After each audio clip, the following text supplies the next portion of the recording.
Find other great podcasts like this one at Podmoth.Network. Do you have a hunger for cinematic horror? Do you enjoy the thrill from seeing boogeymen, beasts, and butchers go about their dark work?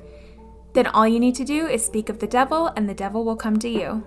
Speak of the Devil is a podcast for all movies that have anything from demons and poltergeists to serial killers and the supernatural. I'm Kayla. And I'm Taylor. Join us as we embark on a journey through the dark recesses of horror films, from the classics to blockbusters and everything in between. New episodes come out every Wednesday wherever you listen to podcasts. We're not scared of anything. Are you? What's up, frickin' weirdos? My name is Kevin, and I'm the host of Where the Weird Ones Are podcast. This is a conversational podcast based on guest experiences and encounters with paranormal, cryptids, aliens, spirituality, mental health, as well as conspiracies. If these topics interest you, you can find me on Amazon Music, Apple Podcasts, Spotify, iHeartRadio, as well as YouTube and Rumble. If you have an encounter or an experience of something that you can't quite explain, I would love to hear from you. You can reach out to me at wheretheweirdonesare@gmail.com. Where_the_weirdonesare on Instagram, and Where the Weird Ones Are on Facebook. I hope to hear from you, my friends. Question everything and stay weird. Welcome to the Brutal, Bizarre, and Boozy podcast. I'm Deklan, the son. And I'm Jane, the mom. This is the podcast where we talk about brutal crimes, bizarre occurrences, and get you drunk with cocktails themed around one of our stories. To lighten things up, we'd like to end our time with a chaser. Please keep in mind some of our stories might be upsetting to young or sensitive ears. We love hearing from our listeners, so feel free to contact us by email or social media. You can find our contact info in the show notes for this episode. If you'd like to support us through Patreon, you can find us there at Brutal, Bizarre, and Boozy podcast, or use the link in our show notes. Welcome back, everybody. Thanks for joining us once again for another Brutal, Bizarre, and Boozy episode. Yes, thanks, friends. How are you doing Nice. today, Mom? I'm doing all right. Looking forward to some weird and gory stories. What kind of story you got for us today? I have a serial killer out of Southern California. Oh, interesting. Seems to be a lot of those from Southern California. I know, right? It's something about the West Coast. I mean, it is the best coast. Sorry, East Coasters. Best coast for serial killers, but it is the best coast for serial killers. Yeah. This one, we've done a lot out of Washington, Oregon, rainy area. This is Southern California, but he did get himself around a bit, so it's not entirely California. What are you going to be talking about? I am going to be talking about the Fukushima ghosts. Oh. And to go with this story, I have the Tsunami cocktail, which I figured was pretty fitting. Yeah. So to make the cocktail, you need a half ounce of coconut rum, half ounce blue curacao, half ounce peach schnapps, and half ounce vodka, as well as pineapple juice and a splash of lemonade. In a pint glass with ice, combine the rum, curacao, schnapps, and vodka. Top with pineapple juice and stir. Add a splash of lemonade and garnish with a cherry. Okay. So let's give this a try. All right. It's again a very pretty drink because it's got blue curacao in it. Yeah. Yeah, and it's greenish blue and all right.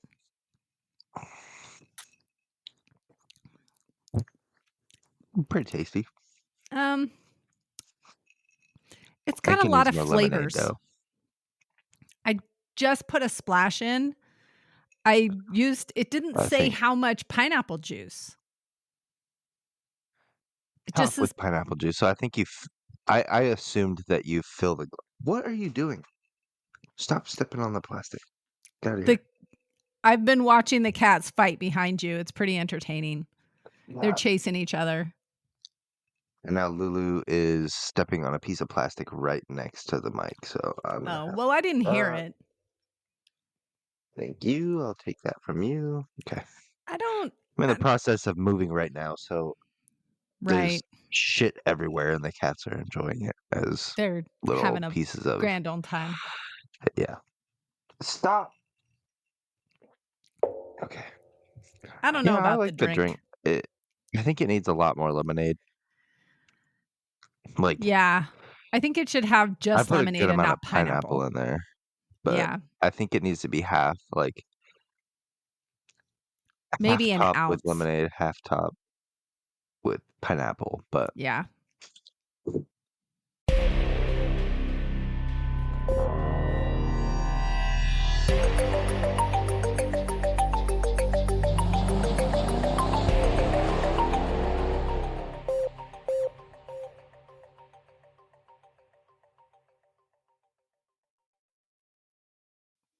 okay, let's get into the Fukushima ghosts. So in 2011, Japan, an earthquake and tsunami hit the Fukushima coast. And so there was a nuclear reactor on nuclear. Yes. Got on my ass for that. Nuclear. Okay. You know how that drives me crazy.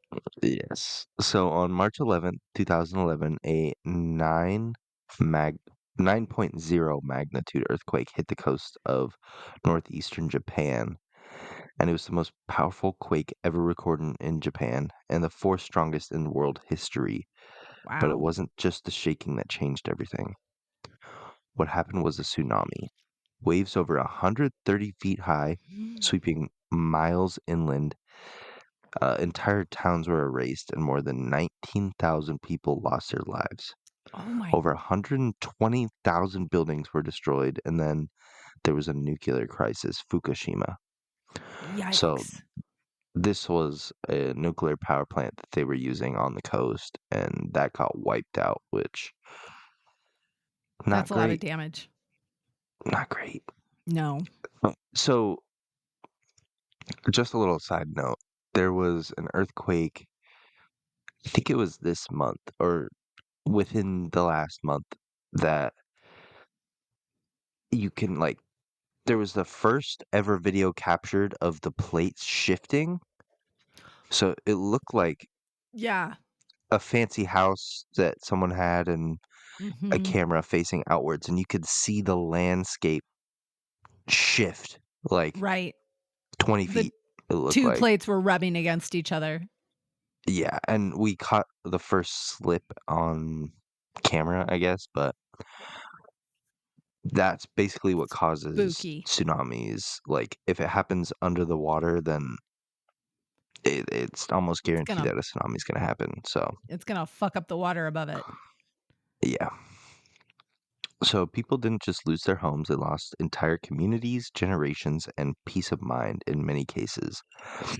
They were never even recovered the bodies of their loved ones. And in Japanese culture, that matters a lot. In the months after the tsunami, residents in the hardest hit areas, especially around, I'm going to fuck this up, but Ishinomaki, started reporting, well, strange things.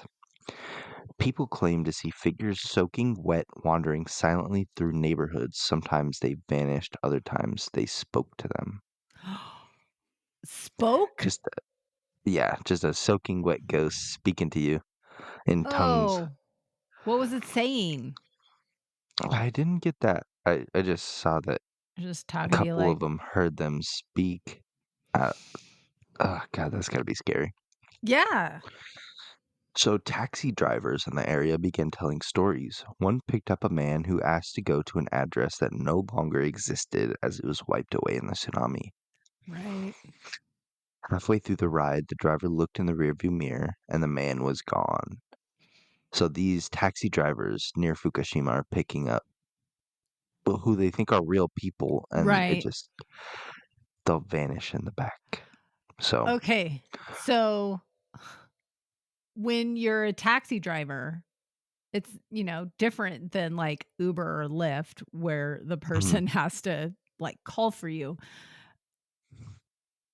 So you have to like call out and then you have to call back and say my fare just disappeared in the back seat. You call into like your station yeah, and say, "Hey, I've got a fare and we're going to go dispatch. from dispatch.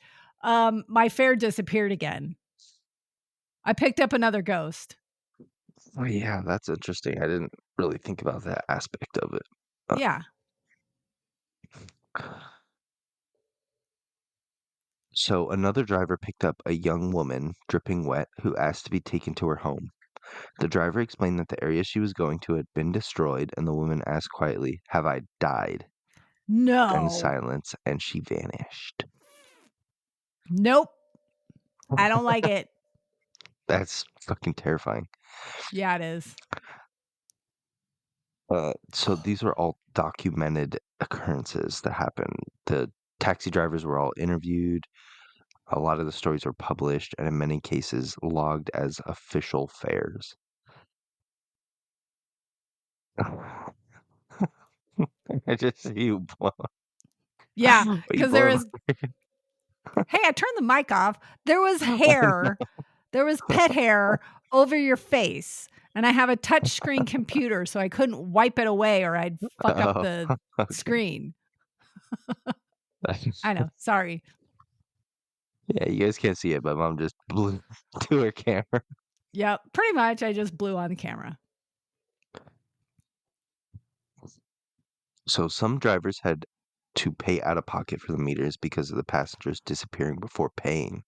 Right. So You can only get calling away back to so many dispatch and being times. like, "Hey, I drove fucking 45 minutes with this ghost in my backseat and then it Right. disappeared." Like, They're only going to accept that explanation once or twice. And then after that, they're going to be like, no, yeah. don't pick up wet people anymore. So this is where Yuka Kudo comes in, a university student doing her thesis on the psychological effects of the tsunami. She began interviewing taxi drivers, and what she uncovered turned into a phenomenon.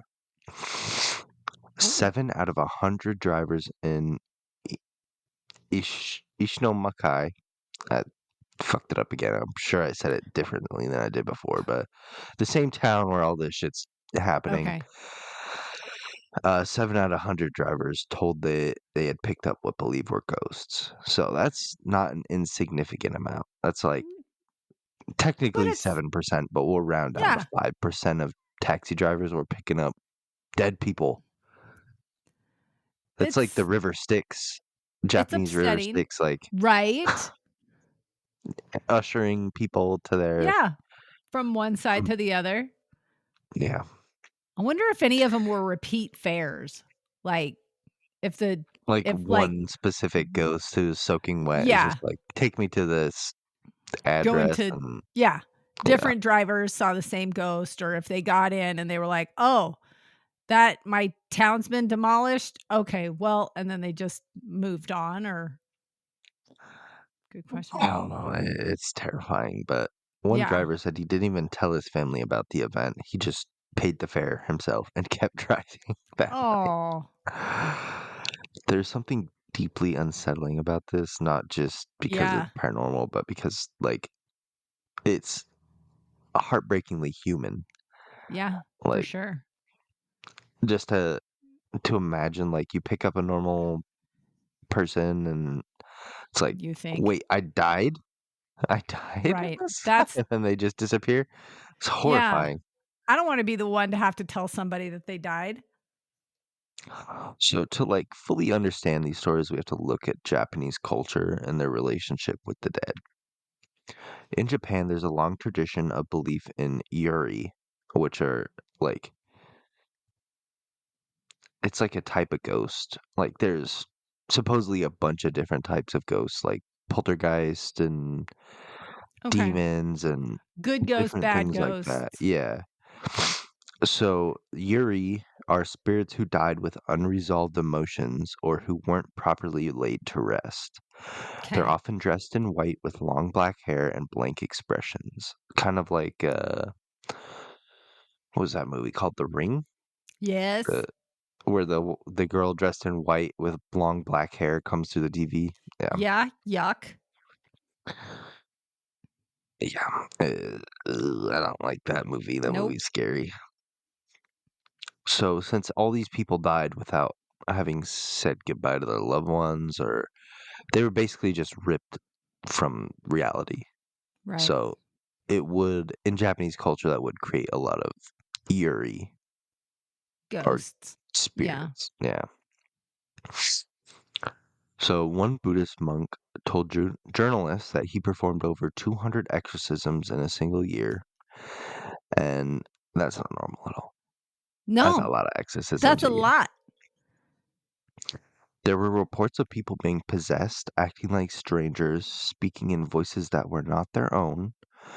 One woman began insisting she had to find her daughter, repeating it over and over and over, but she never had a daughter, so her family was very confused. Yeah. I was thinking you were going to say that. And eventually, after one of these monks did a cleansing ritual, she Back returned to her normal behavior. Yeah. Cool. Another case involved a man who went into a kind of trance while standing in a parking lot. He claimed he could see dozens of spirits, all facing inland, silent and unmoving. He was overwhelmed by what he saw, and collapsed. No. Nope. Yeah, No, thank that's you. terrifying. I see dead people. Yeah. I don't like it. Yeah, so it's kind of debated whether this is under the mass hysteria. Okay. We've talked about many stories that have mass hysteria linked to it, and we've Right. kind of discussed how it's bullshit, but Yeah. I don't like that explanation. I feel like it's a cheater's way of just being like, I don't know. Just call it mass hysteria. yeah. Anyways, these are real stories with real people, so Yeah. I think that there was like a presence lingering behind after the For Fukushima sure. incident. Based on the sudden and violent nature, I would assume that Yeah, there's going to be some turmoil. something lingering around Yeah. that we can't see. Yeah, How whether it's most radiation or ghost people, maybe it's just radiation poisoning. true. These guys are Right? hallucinating because they're Oh, driving through yeah. the Fukushima wreckage and shit, and So, because like Chernobyl, everyone knows about the Chernobyl incident, but that was right. kind of like Japan's such a small island that Mm-hmm. it's fairly populated for how small it is. So, but like Chernobyl was kind of out in the middle of nowhere in Ukraine, Yeah, a little bit so less less people populated. were impacted. I'm assuming. I haven't looked into the Chernobyl thing a lot, but I'm assuming more people were impacted by the Fukushima Tsunami. incident. Yeah. Yeah, because it's such a small island, so maybe they got radiation poisoning. Maybe. I mean, I'm trying to Does rationalize it in radiation my head, and that poisoning, yeah. I mean, maybe it causes mass hysteria. I don't know. I've never met anyone with radiation poisoning. I've never had radiation poisoning, so I don't know, but No. it's the Wow. most likely explanation in my head, I guess. Or there's a lot of ghosts that terrified people for a little Yeah, while. or there's some Yuris hiding out there. Yeah. I don't like that. I think Yeah. this is a side note, we watched a show about, oh gosh, it was a Hmm. guy who went and visited, like did weird touristy things, and I believe one of the episodes was about him trying to get into Fukushima, the area around it, and also Chernobyl, because he was on a like radiation bizarre trip. It Mission? was Who's trying to find radiation? What do you mean? yeah, well, he was just like trying to go places where people don't go, and there's a specific group of people who want to do weird tourist things. God, I wish I could remember the name of the show. It's like the adventuring tourist or something like that. Hmm. Trying Watch to a lot look of it up. those guys on YouTube who like go to like abandoned buildings and find weird shit there. So Yeah. It's going to drive me nuts. Dark Tourist. That's what it was. Dark Tourist. oh It's a yeah, really good show. I think you told me about that one. I think I watched Yeah. a couple episodes. He just does like weird goes to like the weird parts of like if he was gonna go to Portland, he's gonna go to Shanghai tunnels. Yeah. So here's the explanation. David Ferrier explores unusual and off the beaten path destinations, often associated with dark and controversial histories. Is that the show where they went to South Africa and saw the drifting? I feel like It might be. It might I be. I can't feel, remember. feel like I saw that, but I can't remember. I'm sure that was when COVID started, I think. Could be. It's a good show. That's when Highly that came recommend out. it. But Yeah.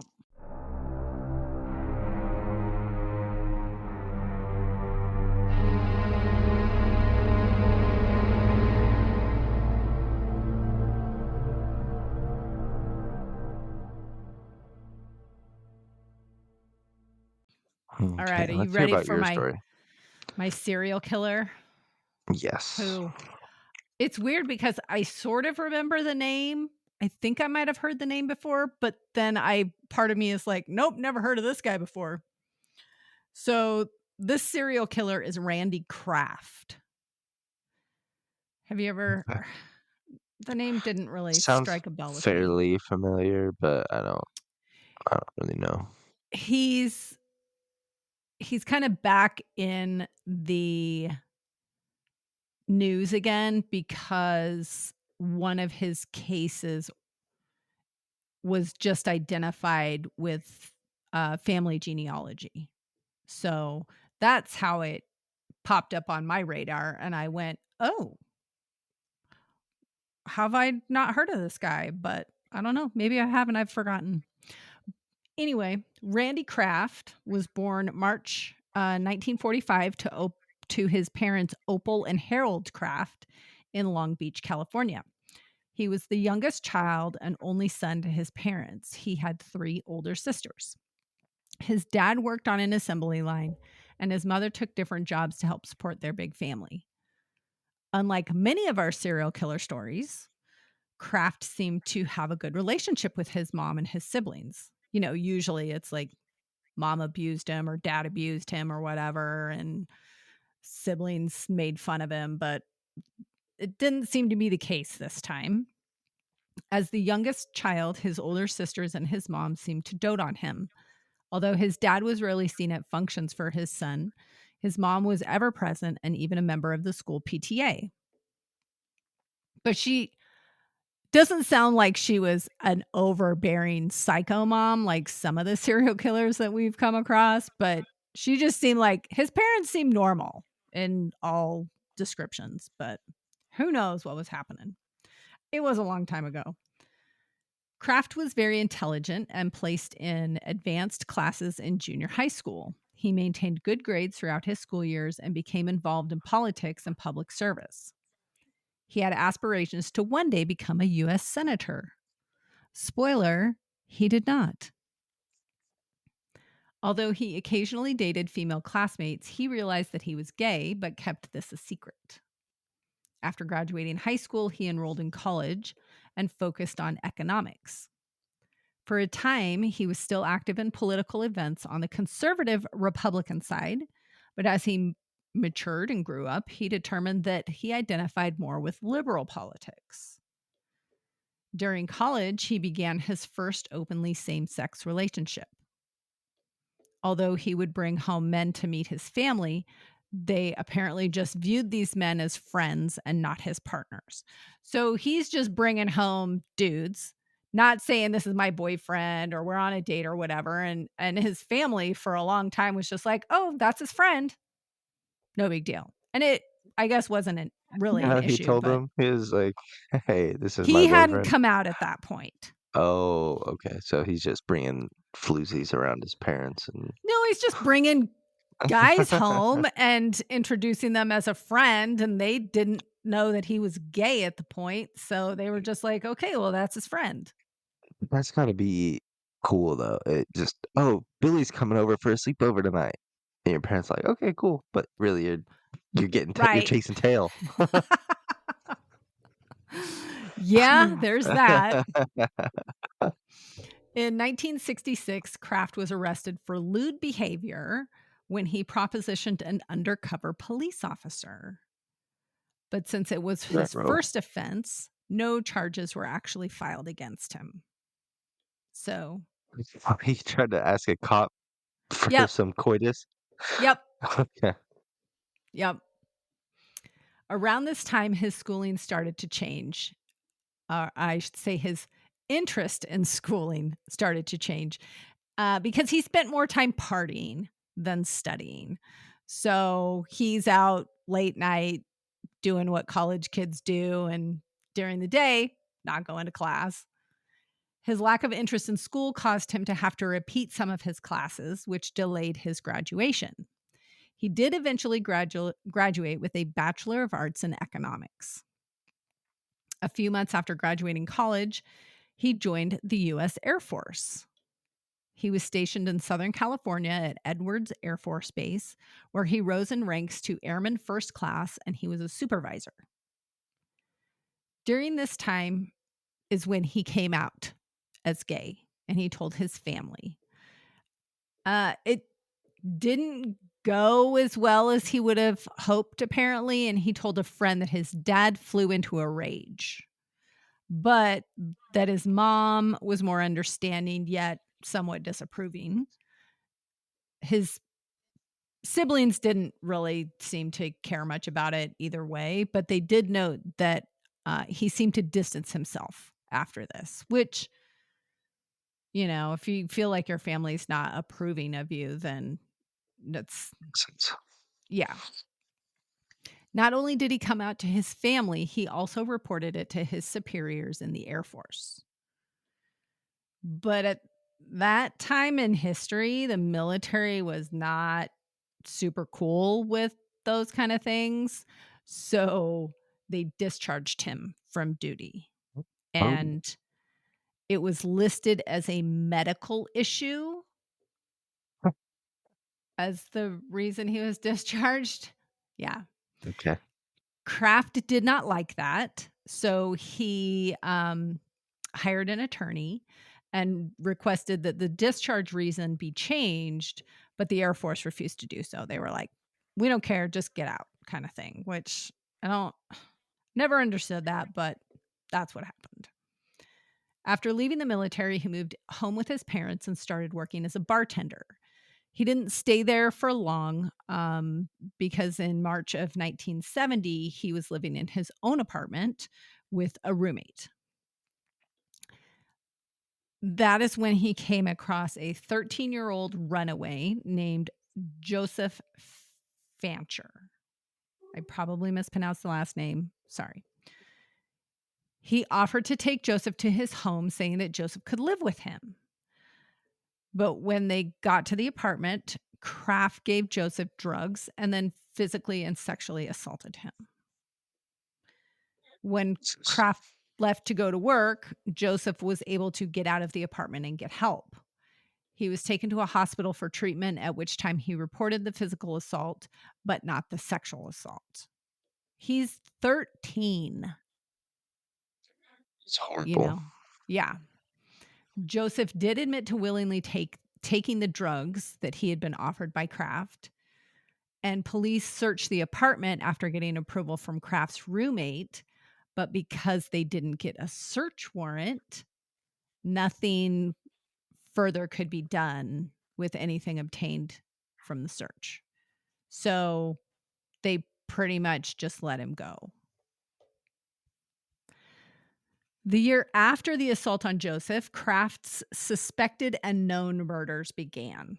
I'm going to say known and suspected because there's a lot that they think he did, a lot that he was convicted of, but a whole lot more that he was suspected in. So between the years of 1971 and 1983, Kraft is suspected of committing over 60 murders,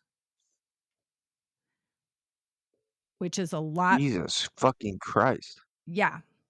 From 1971 to 1975, 14 murder victims had been located across multiple counties in Southern California. I'm going to keep the details of this to a minimum because they are gory and horrific, and I don't want to talk about the specific details because they were bad. I'm going to put a few details in there, but overall, I'm not going to detail like what happened to every single person, but every single person had a lot of stuff happen to them. So, just a little side note, but I feel like 60 people is a lot. And I might be crazy, but I feel like every serial killer that we talk about that has over 50, most prolific, comes up in their title somewhere. And it's like, True. how only one can be the most The prolific. most prolific. Yes. But Yeah. 60 You is have a to lot. have it's a ranking, a number system. To be the most, you have to have the highest number. So, maybe they're I saying the just most looked up. prolific for this county or something. I don't know. I just looked it up, and so I've got one article that talks about Samuel Little, one that talks about Adolf Hitler, Oh, yeah. another one. Samuel Little comes up a lot, but Yeah. I feel like we've done multiple stories where most prolific has come up in the title. I don't think when we're I talking say about that that. at this point. I don't No, think I wrote in those words anywhere into the script. Not about this guy, but I Yes. feel like we've done multiple stories, like the For sure. what was it, Riverside or Green Green River River Killer? Green River Yeah. Killer, yeah. Yeah. Yeah, that guy was. I There's know I said most prolific when I talked about him. there are definitely bad people who did bad things. So, And you never know if they're lying or not. right. If he only killed 4 people or if he killed 60, it's Yeah. whatever they admit to and whatever they have evidence Well, for. this guy didn't admit to any, but we're going to Okay. get to why he is being linked to as many victims or potential murders.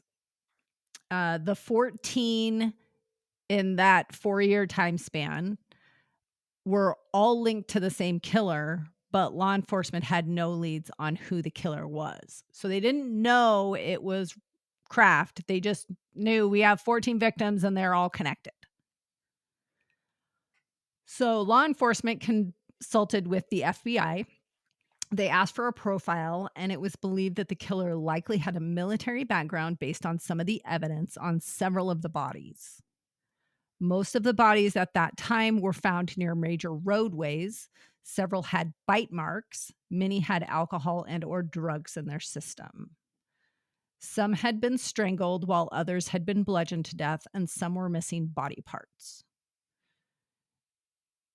Different body parts. Some had been mutilated. Some had had hands cut off. Some had, there was just a lot of bad stuff that this guy did.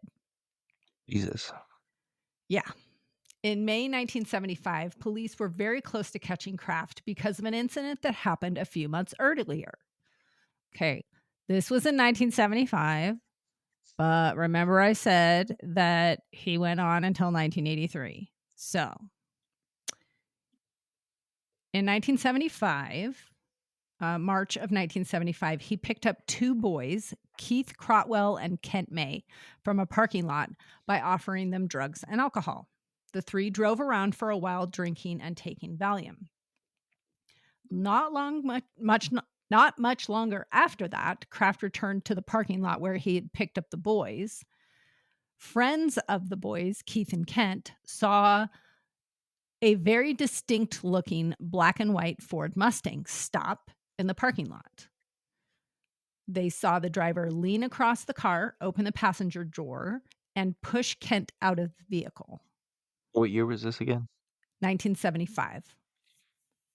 Okay, hopefully it's an older Mustang because the 70s Maybe. one's ugly, but Yeah, I don't know. Didn't say what year it was. It just Okay. said it was a very distinct Mustang, which does play a factor into it because the friends saw Kent get pushed out of the vehicle. They saw Keith unconscious inside the vehicle and slumped against the driver's shoulder, and then the vehicle took off. Why would you dump people when there's witnesses nearby? That doesn't. I don't know. You just drive down the road a little bit further or go to a rest stop or something. Yeah. Like, it's gonna be Yeah. okay. Kent Dumb criminal. was alive when he was pushed out of the car. So the friends are like, what happened, you know? But he's unconscious. So I don't, interesting that who knows why he chose to do that. When Keith's skull was later found near an ocean pier, the friends decided to look for the vehicle that they had last seen their friend in. So Keith was the unconscious one inside the car, and then there were no reported sightings of him for a few weeks, and then all of a sudden the only thing found is his skull. So the friends are like, something bad happened to him, and the last time we saw him, he was in this vehicle, so we think it was this guy that did it for obvious reasons. They thought that. So they decided to walk around the neighborhood and see if they could find the car, which they did. They took note of the license plate. They called the police, who determined that the owner was Kraft. So they brought him in for questioning, and he gave a story about being stranded on the side of the road. He said, yeah, I picked up this kid, Keith, and we were driving around and I got stuck on the side of the road. And so he says he left the vehicle with Keith in it and he walked away. And when he came back to the vehicle, Keith was gone. He doesn't know where he went, doesn't know what happened to him, but last time he saw him, he was alive.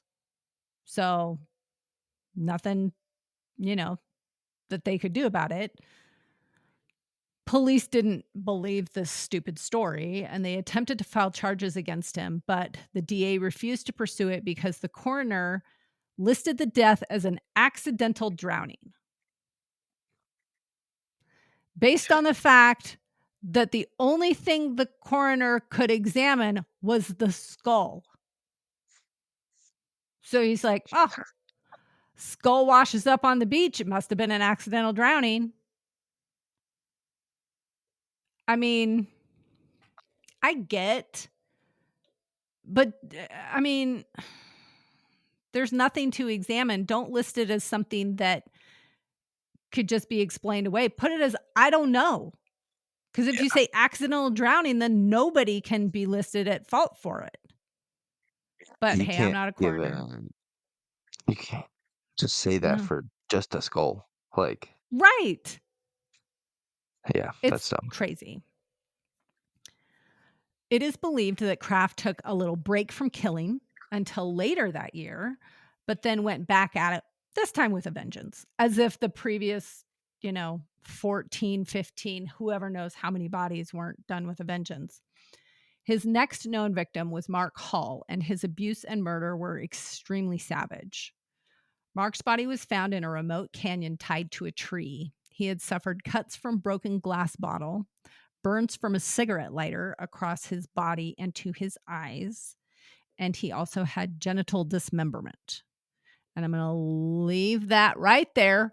There's worse things that, that's my Don't need to talk bullet about it. points of stuff. I'm not going any farther. Many of his injuries were sustained while he was still alive. His ultimate cause of death was asphyxiation due to dirt and leaves being forced into his mouth and in his trachea. So he basically, God damn, that's a horrible. Oh, for real. it's not Soon even like after, a pillow over your face. It's no, just I know. dirt and Dirt shit off and the leaves ground. and That's fucking awful. this guy is awful. He's horrible. Man. Soon after Mark's death, Kraft began a relationship which may have curtailed his murderous tendencies. Sort of, but who knows? But only for a short period of time. Because a year later, he's racking up more victims. At the end of 1976, he killed another victim, Paul Fuchs, whose body was never found. The link between Paul and Kraft wouldn't be found for a while. And I'm going to talk about what that link is later. From 1978 to 1983, Kraft continued killing, but he started accruing victims in other states. Whenever he was sent out of town for work, he would kill where he was sent for work, including Oregon and Michigan, where he got several victims in those locations.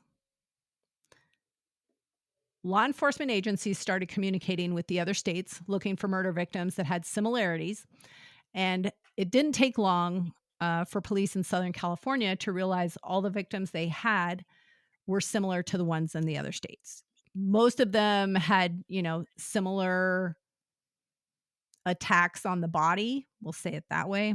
And they were all left like near roadways, major like highways, freeways, that kind of stuff. So all of the different states are talking and like, well, we've got that too, and so do we. Unfortunately, Kraft was still not a suspect, and he went on killing until 1983. In May 1983, Kraft was stopped by police officers while driving erratically. When he exited the vehicle, he discarded a bottle of beer. While one of the officers was talking to Kraft, asking him, hey, why are you driving drunk? That kind of thing. The other officer's partner noticed another occupant in the vehicle. At first, the passenger was believed to just be unconscious, but the officer soon realized the passenger was actually dead. He had been bound, like his hands were tied, and he had visible ligature marks on his neck. That's not good. Nope. He was later identified as Terry Gambrell. Kraft was arrested for drunk driving after failing the field sobriety test. Officers were then able to search his vehicle, where they found a lot of stuff in the vehicle itself, including a belt that matched the dimension of the ligature marks on Terry's neck. They found multiple types of drugs, from stimulants to tranquilizers. The backseat carpet was saturated in blood, but Terry didn't have any significant injuries that would account for that amount of blood. Oh, that's not good. Was Right. it dry or wet? It didn't say, but I'm going to assume it was dry. Yeah. I'm going to assume it was dry.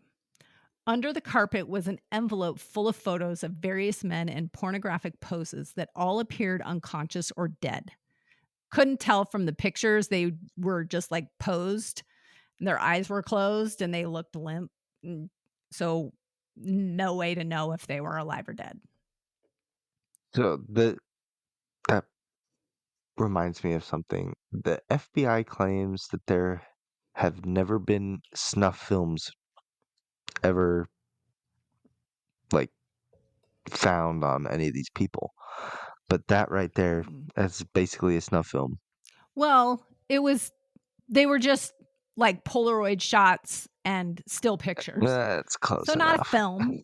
Yeah, not That's a film, close just enough. pictures. Close enough. Yeah. Uh, In the trunk of the car was a ring binder containing handwritten cryptic notations. We're going to talk about that later. A search of Kraft's home was also able to turn up more evidence as well, including personal items of murder victims who had been found over the previous years. Carpet fiber samples matched at least one victim.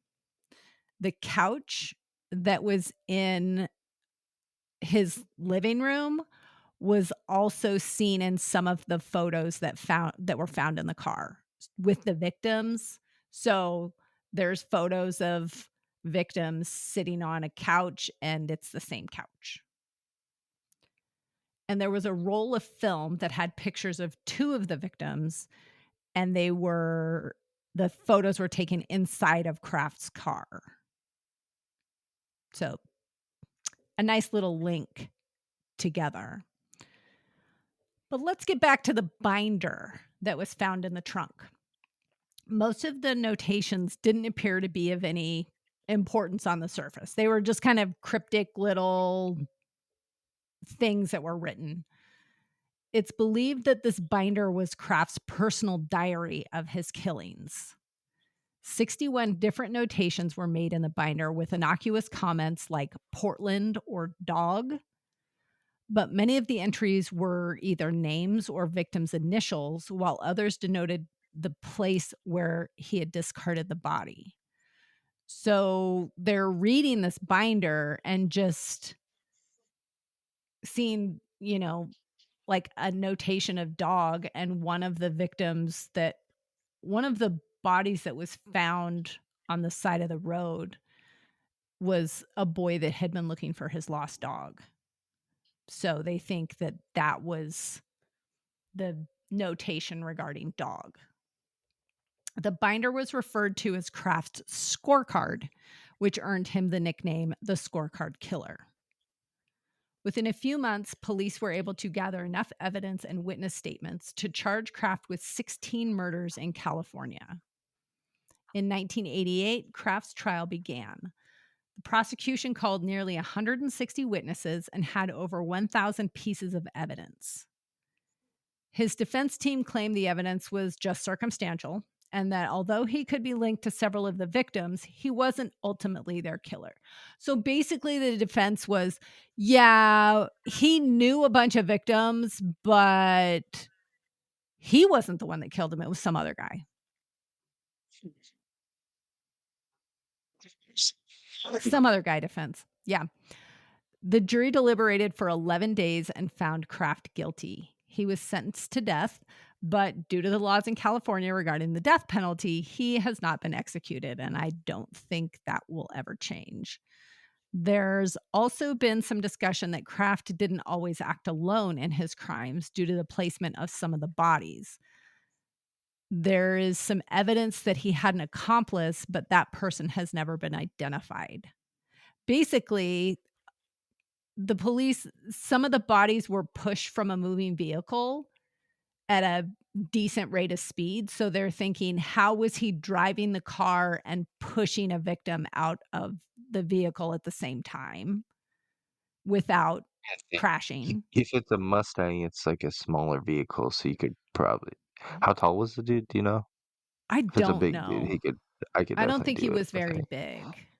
If you put him in the passenger seat, you'd have to reach over. The hardest part would be reaching the door handle. Reaching over, yeah. But then once the door's open, you just Right. push him out. So There was also at least one body that was found with footprints around it, 2 separate footprints. So they think that he had help carrying the victim to where the body was found.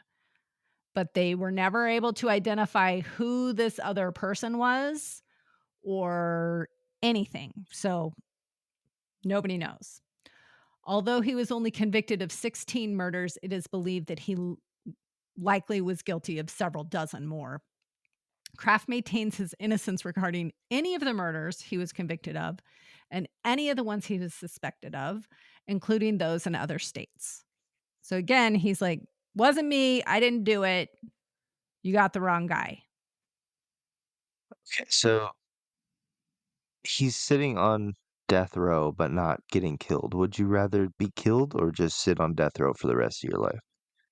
I would rather be If you were executed. guilty, then Yeah. yeah, I'd rather be executed too. Just get it over with instead of just. I Yeah. mean, I'm sure it's not like, oh, every day you're waking up like maybe today's the day, but I'm sure they tell you in advance, like, hey, you got Oh, a they month left. do. Yeah. But You get plenty of warning because they got to set that shit yeah, up. You're true. getting plenty of advance notice. It's not like you got to wake up one day and go, oh, it's going to be today. Nope. Guess it True. wasn't today. But no, I wouldn't want to sit in prison on death row. That sounds horrible. No, thank you.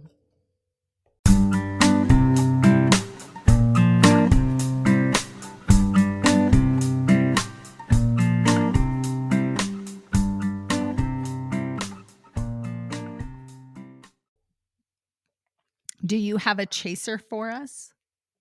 I do. My chaser is another audio drama. This one Love it.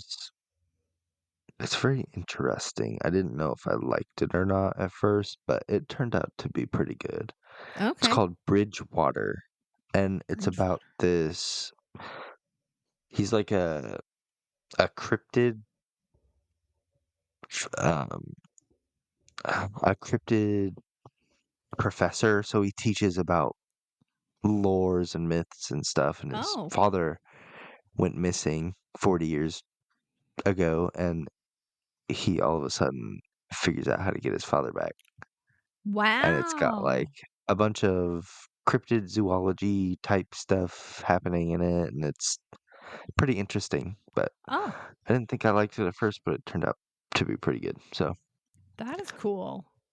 yes, I would recommend everybody go check that out after Wow. listening to our podcast. Yes. My chaser is an article I found about volcanoes, and that scientists have discovered an early warning system that can help them identify if a volcano is going to erupt soon. So usually if there's a volcano, you're just sitting there waiting until it just blows up and stuff goes flying and bad things happen. But scientists have figured out that volcanoes emit, I mean, they've known this for a long time, but now they can figure out what to do with it. Volcanoes emit sulfur dioxide and carbon dioxide before they're going to erupt. And then the trees near the volcano will become greener before the eruption because they're absorbing the carbon dioxide. So it makes them turn a darker shade of green. That's And interesting. they're using satellites to, comb over areas where there's volcanoes and detect the color change. That's cool. Yeah, they recently used it in the Philippines and were able to clear out the area around the volcano before it erupted, and there were no casualties in that volcanic eruption. So I thought that was pretty cool. That is really cool. If you want to know more about it, you can follow the link. It was on Good News Network. If anybody wants to, I just vaguely summarized it, but if you want to know more about it, that's the article you can kind of go to and see who was working on the project and that kind of stuff. So it's pretty cool. I thought it was neat. And Yeah, this is interesting. living near a volcano, be kind of nice to know that. Yeah, definitely. Yeah. I think Alrighty. that Well, wraps us up, yeah, doesn't it? thanks for listening, everybody, hanging out with us Thank you. once again. It was fun. As Yeah. always. Love you, man. Love you. Bye. Bye. Hey, friends, thank you for supporting our podcast. Please share our show with your brutal and bizarre friends. Give us a boozy follow on your favorite podcast platform. If you're feeling extra generous, we'd appreciate a 5-star rating or review as well. But maybe do that sober so all the letters are in the right place. You can find all our contact information in the show notes. We love hearing from you, and if you're interested in helping us stock the bar for our future boozy episodes, you can find our Patreon link in the show notes as well.